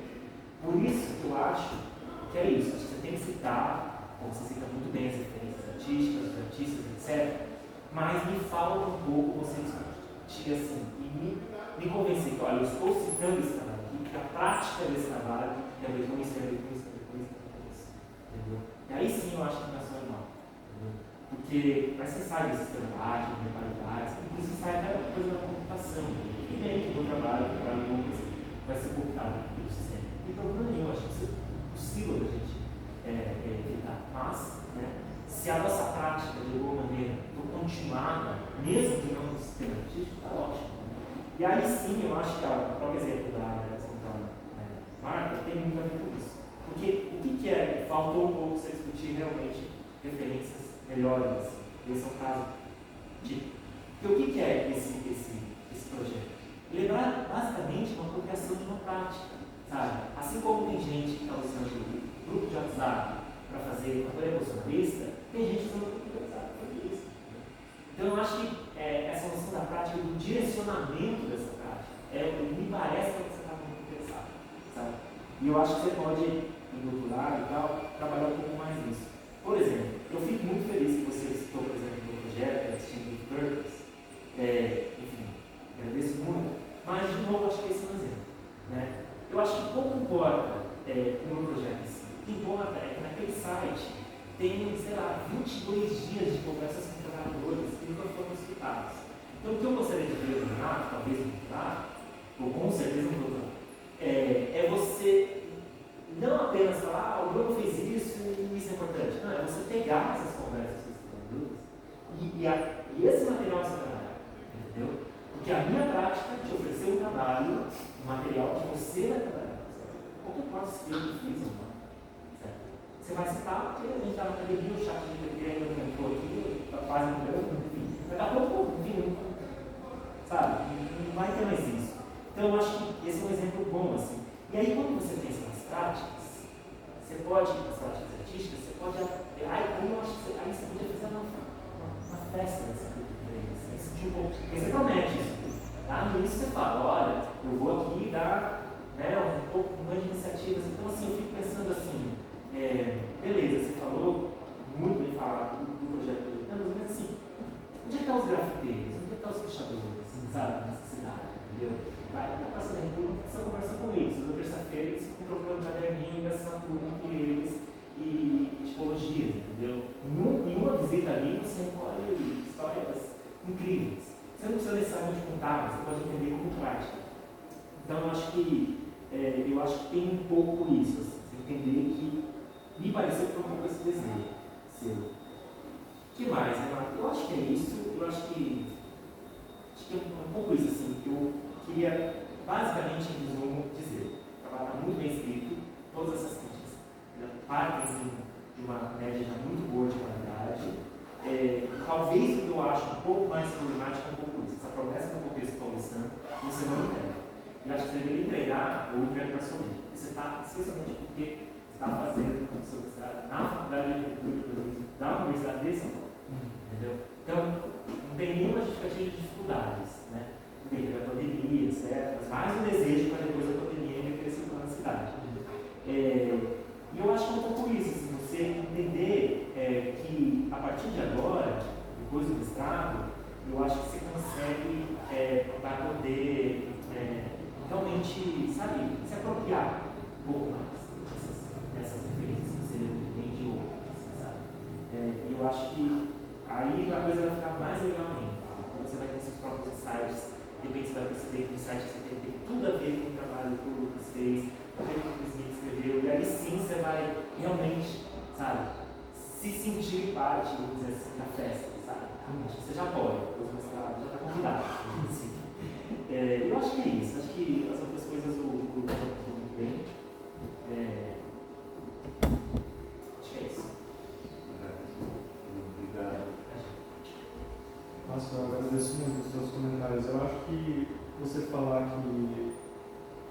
que importa, na verdade, desses trabalhos, na minha análise e a prática, é na mosca mesmo. Eu acho que isso é o que é mais fundamental. Porque eu utilizo esses trabalhos ou esses artistas realmente como suportes, né, dentro do trabalho, mas e por mais que eu consiga visualizar assim que talvez eu tento passar, né, essa mensagem, essa ideia, a prática é importante por tal motivo, mas eu acho que sim, acho que realmente é o que seria fundamental para o trabalho agora e para o doutorado, aí vamos ver. Quando eu cito o Banovich, uma coisa assim que eu queria comentar é que eu falo sobre essa. Nossa, agora eu me perdi um pouco no pensamento, mas o Banovich eu citava ele sobretudo por conta que porque assim, não só pela questão da visualidade dos dados, né, tanto que ele foi lá, ele fez o trabalho do CEPSI de São Paulo na fachada do Fiesp, mas porque também isso, de certo modo, já deixava antever uma ideia de uma certa padronização do olhar, assim, começava a ir para... Eu, pelo menos, talvez não fosse a intenção do projeto em si, mas quando a gente consegue ir mapeando nesse banco de dados que existem tantas pessoas que fazem fotos de pessoas brancas com óculos, com a cabeça do lado direito, parece que a gente começa a enxergar um padrão de comportamento dessas imagens. Acho que fica mais claro isso no trabalho da... Desculpa eu acessar aqui, porque eu não vou lembrar o nome da artista certinho. Mas é a Anna Sheffer, que ela faz o Mr. Repeat no Instagram, assim. Talvez é um pouco jocoso, mas é uma forma de tentar mostrar como essas imagens digitais elas estão passando por um processo de padronização também, né? Que essa cultura visual, querendo ou não, ela está incidindo de uma maneira que talvez não é tão positiva, assim, não é algo que a gente queria que tanto acontecesse, mas acho que faz parte, né, do processo de assimilação cultural dessa tecnologia. Sobre a questão dos museus, eu acho muito interessante mesmo.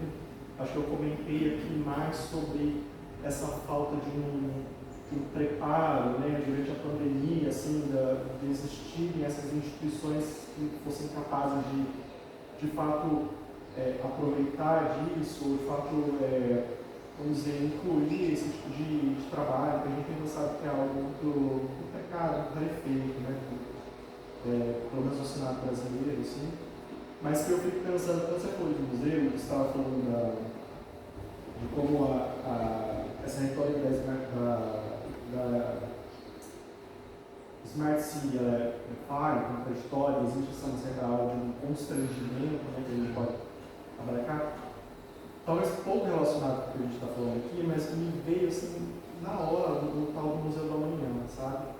Porque o Museu da Manhã, e desde eu falar sobre o COR, sobre a Operação do Rio de Janeiro, tudo isso estava atrelado a um processo assim, de vender uma retórica de Smart City, ao mesmo tempo que era uma renovação urbana. Então, olha, aqui é um museu do amanhã, mas não se importa do que existia aqui antes, qual é o passado dessa região portuária. Então, eu acho que isso poderia ter sido mais explorado, sim, e eu poderia ter encontrado também isso em São Paulo. Mas com certeza é algo que eu espero, pelo menos minimamente, quando eu tenha citado, né, eu falo amplamente do conceito do Smart City, que eu, sim, de fato, acho que ela é falha, né? Eu estou usando a retórica, mas ela, de fato, ela é totalmente desmontada, assim, principalmente nesse contexto do sul global. Mas eu acho, sim, muito interessante poder deixar isso mais claro na pesquisa. Eu acho que é isso. Não sei se... Não, pastor, super tá ótimo. A coisa do Banovich, eu citei não necessariamente que eu acho anacrônico na discussão aqui. Né? Porque eu acho que a gente tem que começar, eu acho que tem artistas muito interessados nisso, em afetar no sentido de afeto esses dados. A gente já sabe que eles são grandiosos e que eles são padronizados. E mesmo quando você descobre o padrão também, não diminui aquilo, diminui a quantidade de dados, mas ainda é uma escala muito diminuída. Então, acho que tem um interesse cada vez crescente, é bom que você fale isso, é essa noção de que esses dados precisam ser afetados mesmo. E isso pode, inclusive, significar a coisa de ser inócuo, uma ação inócua, mas que vai mudar muito se você vai fazer nenhuma diferença, mas aquela prática pode depois ser potencializada. Não acho que quando o vídeo está errado, você vai aqui. Tá? Eu só acho que só você ficar atento, sabe? Caiu um pouco nesse desenvolvimento. Eu acho que alguns desses trabalhos viraram um pouco isso. Mas tá ótimo. Muito obrigado. Muito bem. Então, uma vez eu agradeço as duas contribuições, nossos companheiros de preto, você também. Aqui é uma apresentação. Bem claro.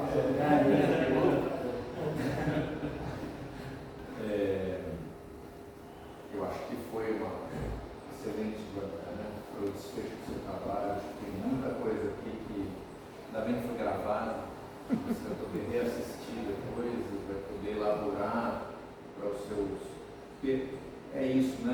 Quando numa banca de qualificação, as observações que são feitas, elas são feitas a tempo de o trabalho ainda corporar, e na banca final não, e por isso que muitas vezes a banca final acaba sendo quase mais protocolar, assim, são coisas já, mas não é o caso hoje, né? É uma banca muito,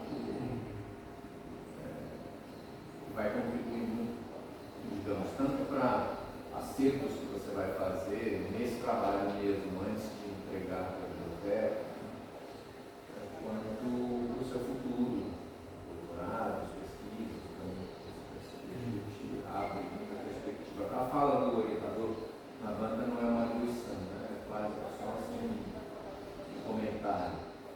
E eu acho que queria dizer, primeiro, que os dois arguidores, nossos colegas, companheiros que a gente admira e que deram também no nosso trabalho, avalizaram a qualidade do seu texto, da sua pesquisa. Isso é muito bom. Está bastante claro que, do ponto de vista da bibliografia, você tem muita frente ainda para expandir, mas isso é normal, mostrar. Inclusive, foi muito bem comentado sobre certas escolhas, para vocês trabalharem dentro de um repertório mais reduzido, um desejo. E acho que o ponto mais delicado que foi colocado pelos dois é essa, digamos, falta de um mergulho na cidade. E acho que essa é a lição principal para você levar em conta. Acho que isso ficou presente sempre, no nosso processo. De fato, há que se levar em conta que o processo, a aproximação do Renato com a FAO foi durante a pandemia. Então, não foi a aproximação ideal. Então, de fato, você fez um trabalho vindo de um repertório que é externo ao universo. Eu fiquei contente de poder ter, porque inicialmente eu dizia assim, a sua orientadora tem que ser a Gisele, eu não sei o que eu vou fazer aqui.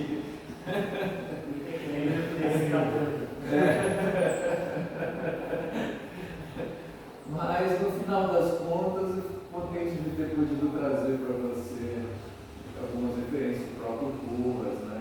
A Hermínia, a Mariana Fix, enfim, algumas referências de política urbana que você vê com Adam Greenfield e outros, que eu acho que isso deu liga.